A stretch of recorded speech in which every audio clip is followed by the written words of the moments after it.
Salam sejahtera saudara-saudara, kembali lagi di dalam renungan harian pada hari ini bersama saya Diki. Ayat hari ini diambil dari Matius 28 ayat 18 sampai 20 yang berjudul Amanat Agung. Yang berbunyi demikian.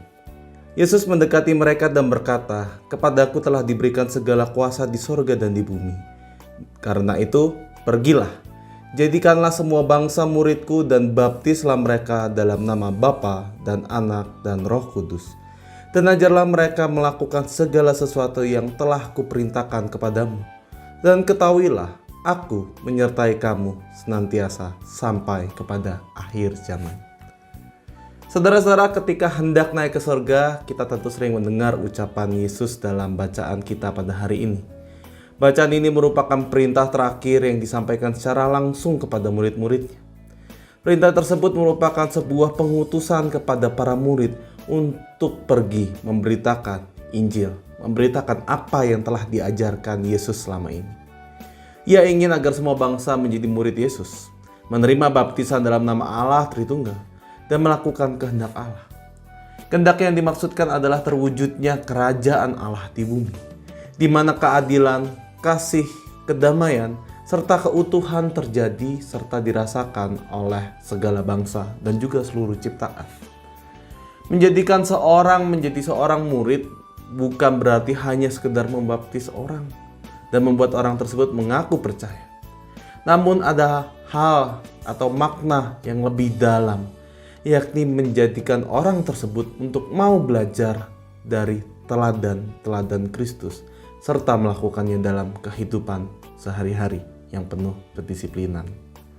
Dalam bahasa Inggris kita dapat menerjemahkan murid ini sebagai disciple, yang erat kaitannya dengan kata disiplin. Maka dari itu hal ini dapat berarti bahwa orang yang menjadi murid Yesus seharusnya mau untuk memiliki komitmen di dalam kedisiplinan diri dalam melakukan apa yang diteladankan oleh Yesus. Seorang teolog yang bernama Dietrich Bonhoeffer menuliskan sebuah buku yang berjudul The Cost of Discipleship, atau harga yang harus dibayar untuk menjadi seorang murid. Harga yang dimaksud bukanlah uang, bukanlah sebagai syarat untuk menjadi murid, melainkan sebagai sikap dan respon kita terhadap anugerah keselamatan yang telah Allah berikan kepada umat manusia. Anugerah keselamatan itu diberikan secara gratis dan cuma-cuma, tetapi bukan berarti murahan. Anugerah tersebut begitu mahal sampai kita sendiri sejatinya tidak akan mampu dan tidak akan bisa untuk memperoleh anugerah keselamatan hanya oleh usaha kita sendiri.